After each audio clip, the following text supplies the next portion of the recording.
Hey everyone, this is the Spoon Dude, back with another video. This time we're taking a look at my top 10 action figures that I bought in 2020.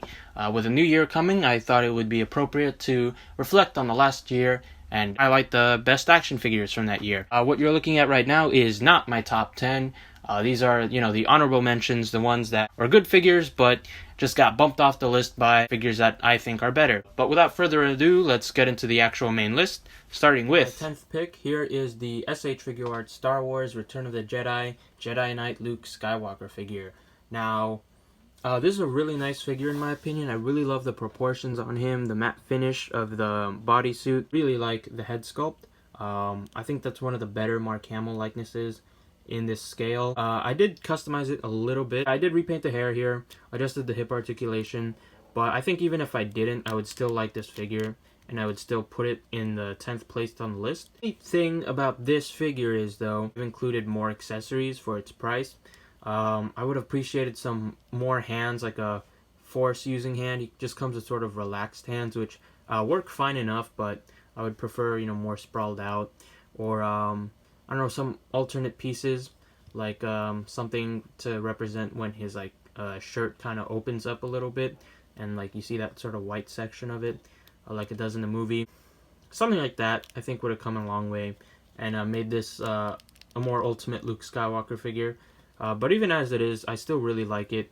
I still am happy that I bought it, and I still think it deserves a place in my top 10 figures that I bought this year. And for my 9th pick, I'm putting my Marvel Legends Carnage figure. This is the, I think it sold as an absolute Carnage figure, part of that Deadpool Venom wave or whatever. He's the only figure I got from that wave. I also wanted to get movie Venom, but also didn't want to get movie Venom. But yeah, I got this Carnage for sure, because he's just, I think, everything I want in a Carnage figure at this price point. He is missing accessories. He doesn't have any sort of weapons or a Cletus Cassidy head or all that. But the sculpt is just so perfect. That sort of detailed, raised, textured look that I prefer my symbiote characters to have. I talked a little bit about that, I think, in my collection video, about how much I prefer the, actually he's right here, like how this is my favorite Venom because he has all this raised detail and stuff. And this Carnage, I think, matches this Venom perfectly. They have sort of the same kind of goopy texture, and even underneath all that goopiness is sort of the kind of fibers of his muscles almost. And I think that's just really awesome. He's a really fun figure to pose. I love the way he looks. And yeah, so that's why I thought he deserved a place on the list. Posability is why I'm putting this Carnage above some of the other Marvel Legends like The Thing or the Doctor Doom figure. Those figures are nice and look great, but I feel like this Carnage is the one that I kind of go to with the posing and everything. So that's why he's on the list. And yeah, I'm really happy to have him. Yeah, I just really love the way he came out. For my 8th pick, I'm picking the SH Figuarts Wonder Woman 84 Wonder Woman figure. This wasn't even a figure I planned to get, but after seeing how it looked and how great the likeness was and the colors, I just had to get it. And it was also for actually a really decent price for an import figure as well. Cheaper than the Luke. It's a really nice figure.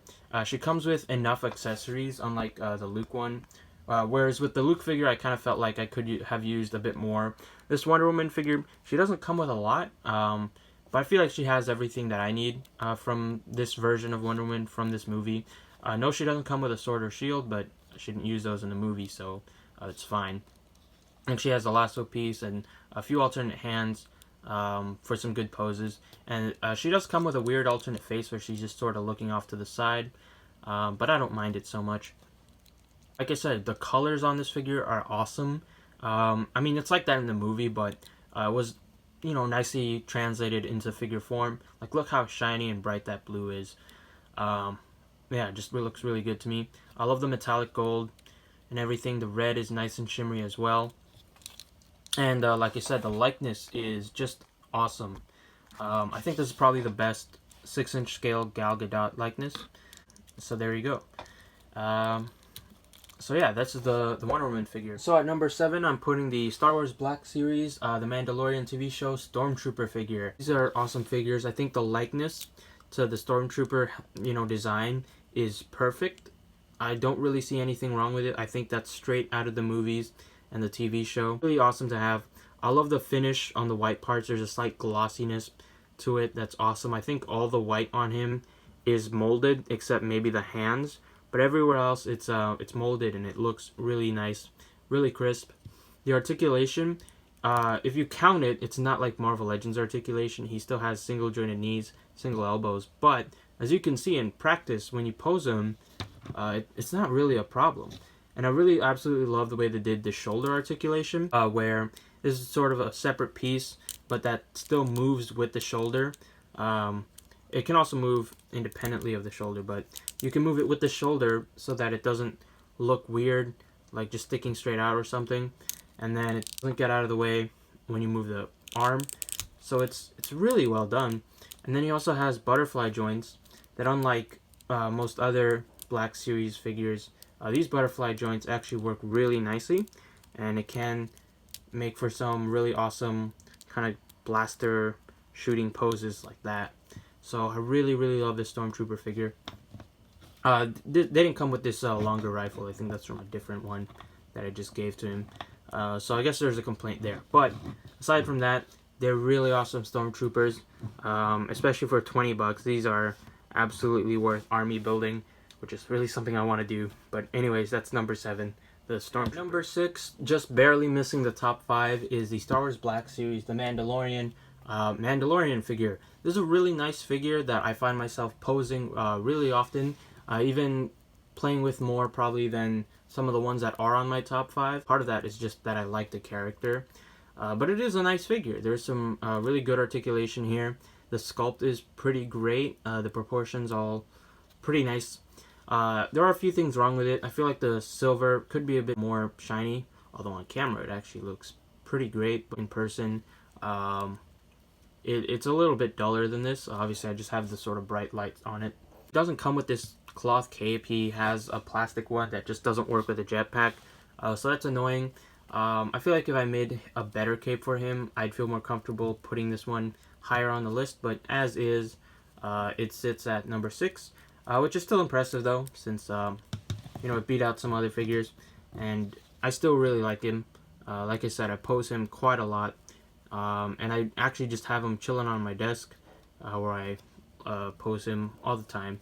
So still a really good figure, definitely a good purchase from this year, but didn't quite make it to the top 5. But speaking of that, let's get number 5 is the Marvel Legends X-Men movie Wolverine figure. It's an awesome version of the Hugh Jackman Wolverine.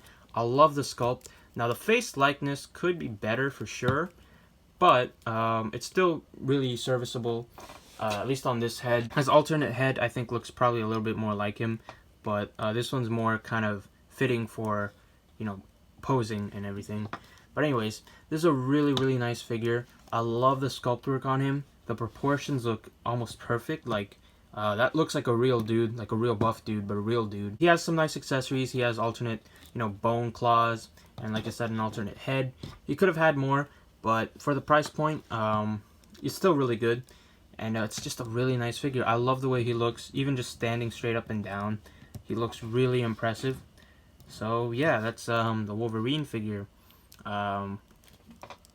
There's just not that much wrong with it. So yeah, I really love this Wolverine figure. I feel like he could have easily been the number 1 figure of the year for me, but he was beat out. The number 4 spot is my Marvel Legends Deadpool. This is the movie Deadpool.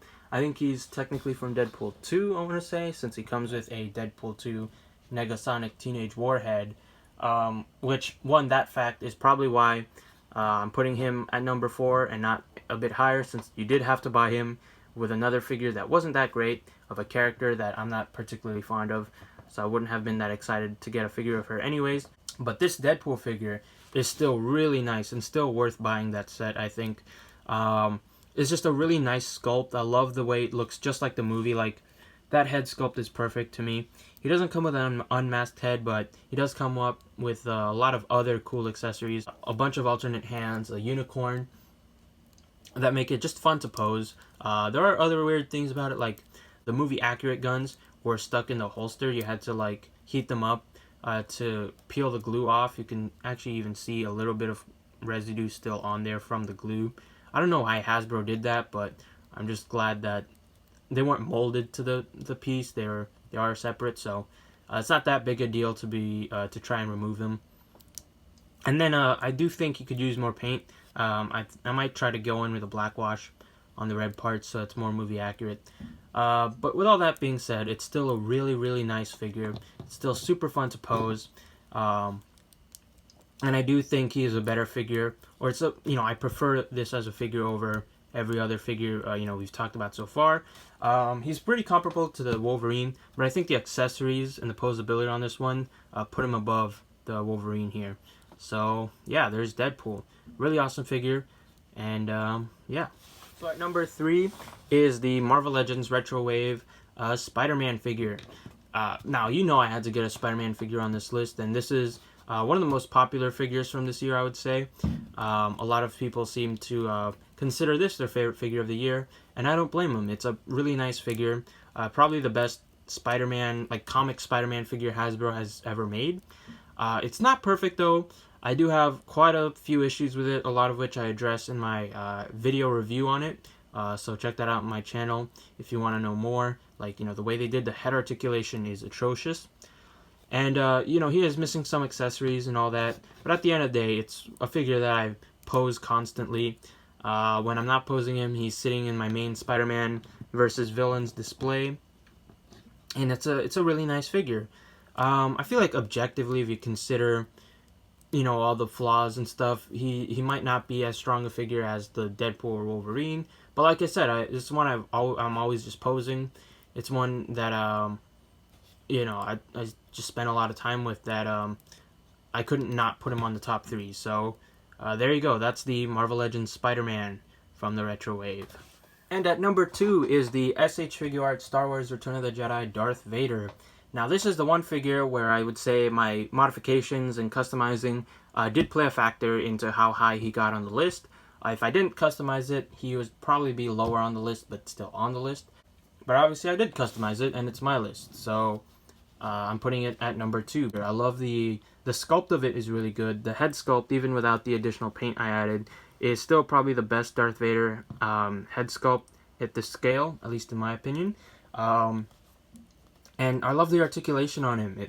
It's a very fun figure to pose, especially with the slew of alternate hands he comes with. He comes with a lot more accessories than the other Figuarts on this list. It is a really nice figure. One I love posing. And yeah, so that's why it's at number 2. With an asterisk that I did customize it. But yeah, I love this figure now, and it's my ultimate Darth Vader figure. So finally, at number 1, my most favorite figure of the year is the Medicom Mafex Batman Hush Batman figure. This is probably my favorite Batman figure. It's the Batman figure I've always wanted. Even before this figure was announced, I've wanted this kind of Batman figure. Batman that's based on Batman Hush, or, the Jim Lee Batman. I love the way he does the short ears, and I like the navy blue kind of coloring, the pouch belt, that bat signal. Everything that's probably my preference for a Batman design. I love the sculpt work on this figure. It looks like a very faithful representation of the artwork for me. I love the paint details. I like that they went through the trouble of shading sort of the musculature and even some of the blue parts. I love the accessories. He comes with a bunch of hands, a few gadgets, and even like an alternate Bruce Wayne head, which make for some good posing options. I love the cape. I know some people don't like it, but I really love how big it is, and it has 4 wires in it, which help you to pose it very dynamically. And of course, just the articulation of the figure itself makes it super fun to pose. Every time I grab him, I just want to start posing him and putting him into different iconic Batman poses, and just seeing what he can do that most of my other Batman figures can't. So for all those reasons, this figure makes it at the top of my list as my favorite figure of 2020. So, congratulations, Batman. So yeah, Mafex Batman, number 1 of the year.